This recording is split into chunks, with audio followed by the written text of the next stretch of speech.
Good afternoon student. मैं ममता शर्मा आदर्श बाल निकेतन उच्च माध्यमिक विद्यालय में हिंदी अध्यापिका आप सभी बच्चों का हिंदी ऑनलाइन क्लास में हार्दिक स्वागत करती हूँ। स्टूडेंट, आज हम अपनी पाठ्य पुस्तक वसंत भाग 1 से पाठ 7 का अध्ययन करेंगे, जिसका नाम है साथी हाथ बढ़ाना और जिसके लेखक हैं साहिर लुधियानवी। तो साहिर लुधियानवी ने हमें इस पाठ में ऐसे बताया है कि हमें कोई भी कार्य हो वो मिलजुल कर करना चाहिए। कोई भी कार्य है वो हम मिलजुल कर करते हैं तो मिलजुल कर करने से काम है वो सरल हो जाता है और उसके करने में दिक्कत नहीं आती। तो साहिर लुधियानवी ने यही प्रेरणा देते हुए हमें ऐसे कहा है कि मेहनत कश जो लोग हैं उनको मिलजुल कर कार्य करना चाहिए। तो इसमें पढ़ते हैं, साथी हाथ बढ़ाना, एक अकेला थक जाएगा मिलकर बोझ उठाना। साथी हाथ बढ़ाना, हम मेहनत वालों ने जब भी मिलकर कदम बढ़ाया। सागर ने रास्ता छोड़ा, पर्वत ने शीश झुकाया। फौला दी है सीने अपनी, फौला दी हैं राहें बाहें। हम चाहे तो चट्टानों में पैदा कर दे राहें।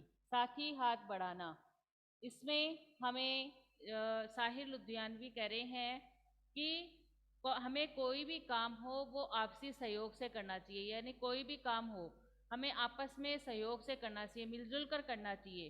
क्योंकि एक अकेला थक जाएगा मिलकर बोल उठाना, कि अकेला काम करने वाला व्यक्ति है वो थक जाता है। यदि कोई भी काम को तुम छोटे बच्चे हो, जैसे तुम्हें कोई काम सौंप दिया जाए तो तुम अकेले करोगे तो थक जाओगे। इसलिए उसी काम को, जो काम दिया गया है, मिलजुल कर करना चाहिए। तो अकेला व्यक्ति करने वाला व्यक्ति है वो थक जाता है, इसलिए हमें मिलजुल कर काम करना चाहिए। और साथी हाथ बढ़ाना, हम मेहनत वालों ने जब भी मिलकर कदम बढ़ाया।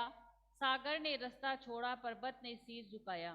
कि हम मेहनत करने वालों ने जब भी मिलकर किसी कार्य को करने का निश्चय किया, यानी जो मेहनत करने वाले हैं उन्होंने ये निश्चय किया कि कोई भी काम करने के लिए कि हम ये काम करेंगे, तो उनके दृढ़ निश्चय को देखकर समुद्र ने भी अपना रास्ता छोड़ दिया और पर्वत ने भी अपना शीश झुका दिया। अर्थात समुद्र ने रास्ता छोड़ने से मतलब क्या है, यानी जब जो दृढ़ निश्चय वाले व्यक्ति हैं, जब उन्होंने बड़े से बड़ा कठिन कार्य को करने की ठान ली, तो सारी जो समस्याएं थी, जो सारी परेशानियां थी, ऐसा लगा जैसे उन्होंने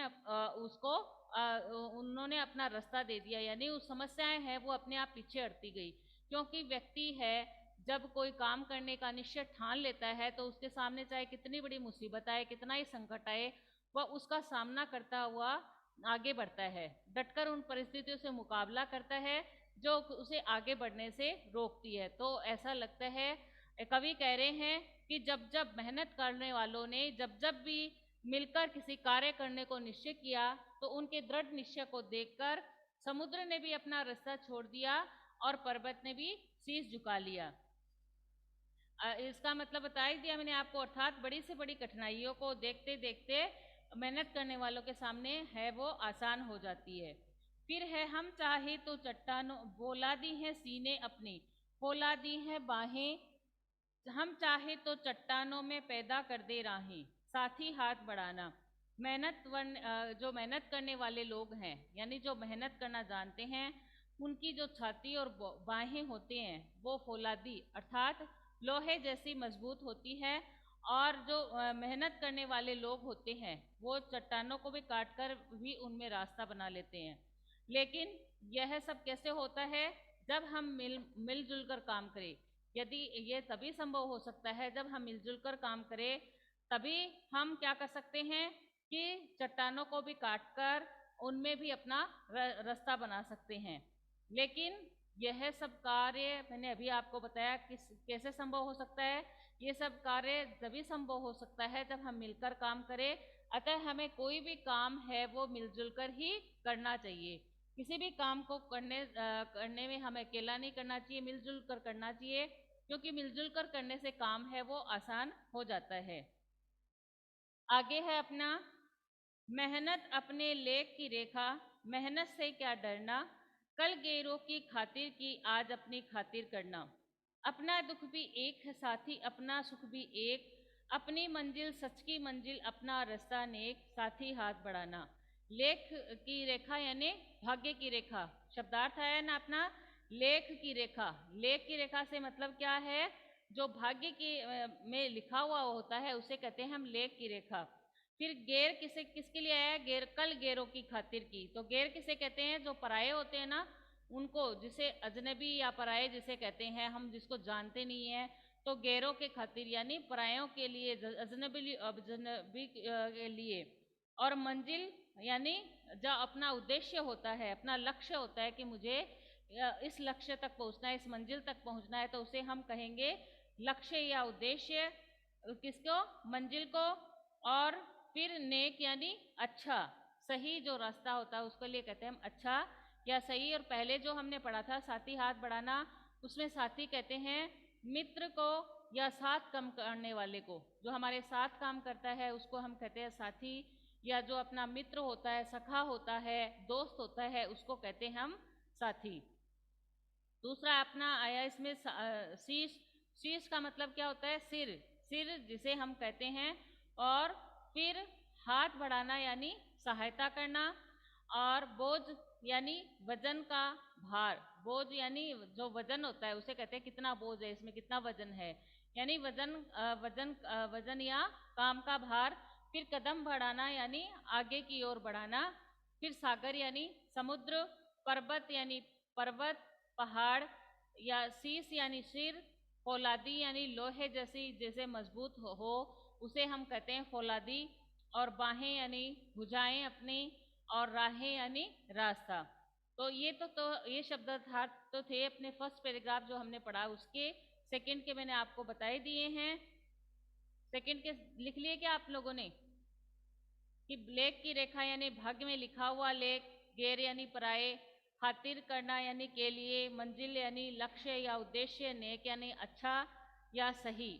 तो इसमें लेखक है वो मेहनत कश लोगों को प्रोत्साहित करते हुए कह रहे हैं कि मेहनत, अपने लेख की रेखा मेहनत से क्या डरना, कि मेहनत करने वालों की हाथ की रेखा तो उनका परिश्रम है, कि जो मेहनत करने वाले हैं उनके हाथ की रेखा तो क्या है, कि उनका परिश्रम है।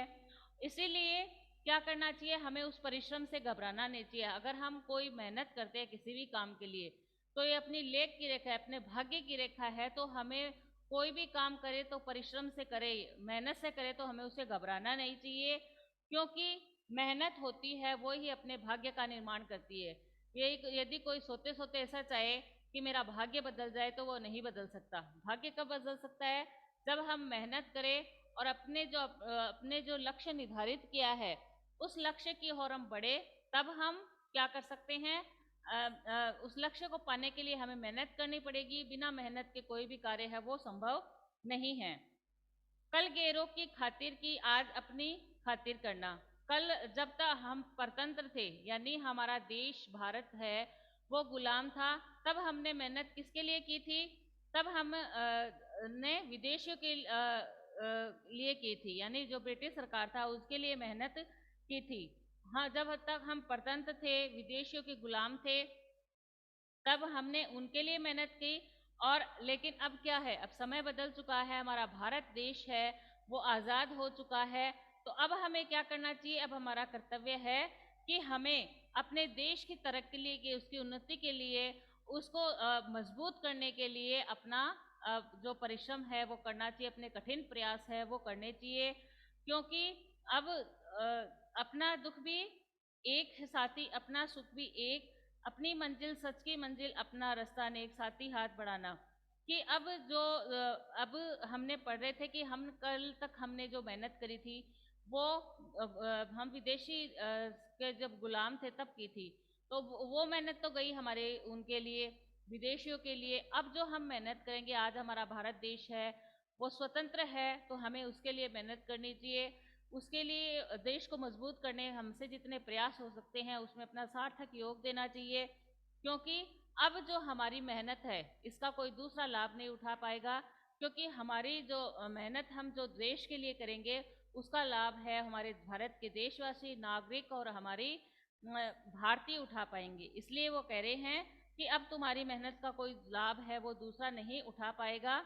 अपना दुख भी एक है साथी, अपना सुख भी एक, अपनी मंजिल सच की मंजिल, अपना रास्ता नेक, साथी हाथ बढ़ाना।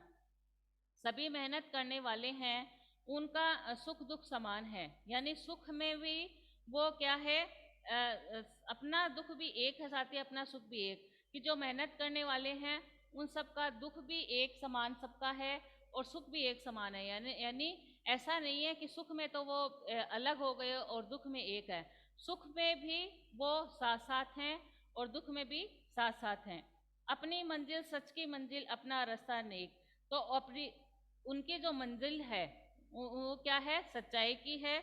जिस जिस पर पहुंचने का जो रास्ता है वो ईमानदारी से होकर ही किया जा सकता है। यानी जो मेहनत करने वाली हैं उनकी जो मंजिल है वो क्या है, सच्चाई की है। और सच्चाई की मंजिल होती है, उस पर कैसे पहुंचा जा सकता है, उसके पहुंचने का ईमानदारी एक रास्ता हो सकता है कि ईमानदारी से हम सच्चाई के रास्ते पर चले, तभी हम अपने लक्ष्य को प्राप्त कर सकते हैं। तो कवि इसमें यही कह रहे हैं, साहिल लुधियानवी, कि सभी मेहनत करने वालों के सुख दुख हैं वो समान है और उनकी मंजिल है वो सच्चाई है। जिस पर पहुंचने का जो रास्ता है वो ईमानदारी से ही होकर जाता है। तीसरा अपना है, एक से एक मिले तो कतरा बन जाता है दरिया, एक से एक मिले तो जर्रा बन जाता है सहरा, एक से एक मिले तो राई बन सकती है पर्वत, एक से एक मिले तो इंसान बस में कर ले किस्मत, साथी हाथ बढ़ाना। कतरा यानी क्या होती है, बूंद। कतरा किसे कहते हैं, बूंद को। जरा सा जो पानी होता है उसे कहते हैं हम कतरा। और दरिया यानी नदी, दरिया कहते हैं नदी को। जरा यानी कण, जरा किसे कहते हैं, कण को कहते हैं। सहरा यानी जो रेत का मैदान होता है उसे कहते हैं हम सहरा, जिसे हम रेगिस्तान भी कहते हैं। फिर राई, राई यानी छोटी सरसों होती है उसे हम कहते हैं राई। और पर्वत यानी पर्वत, इंसा यानी इंसान, इंसान या आदमी। और किस्मत यानी, किस्मत का मतलब होता है भाग्य। वश में करना यानी अपने अधीन करना, वश में करना यानी अपने अधीन करना, किसी को अपने वश में करना यानी अपने अधीन में कर लेना। तो इन पंक्तियों में माध्यम से गीतकार है वो एकता का संदेश है वो स्पष्ट कर रहे हैं। वो इस जो हमारी कविता है, इन पंक्तियों से हमें हमारी जो एकता के महत्व को स्पष्ट कर रहे हैं। वो कह रहे हैं कि एक से एक मिले लो कतरा बन जाता है दरिया, कि गीतकार कहता है कि सहयोग में बहुत शक्ति होती है, यानी एकता होती है ना, उसमें बहुत शक्ति होती है।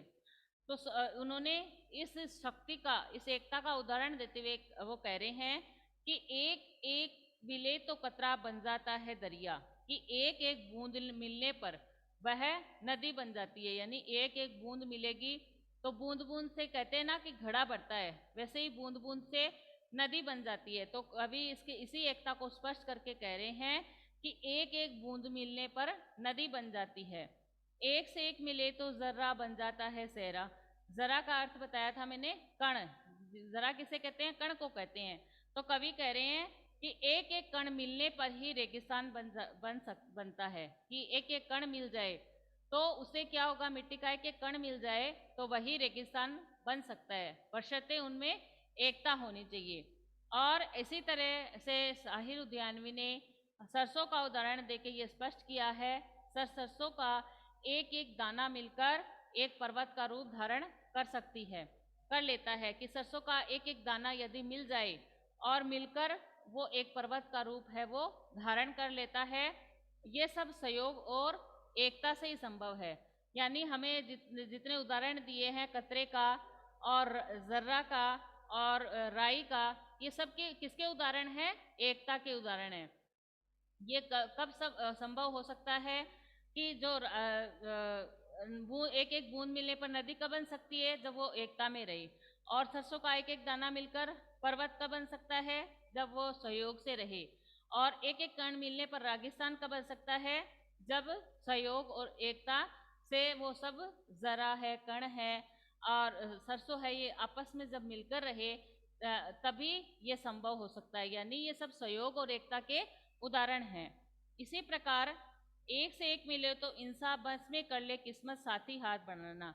इसी प्रकार जब मनुष्य भी एक होकर आपसी आपसी से कोई सहयोग कार्य करे तो अपने भाग्य को वो अपने मुट्ठी में कर लेगा। इसी प्रकार जब भी मनुष्य है वो सारे एक होकर आपसी सहयोग से कोई कार्य करेंगे तो वह अपने भाग्य को अपने मुट्ठी में बंद कर लेते हैं। इसीलिए हमें सब लोगों को मिलजुल कर सहयोग के साथ प्रत्येक काम को करना चाहिए।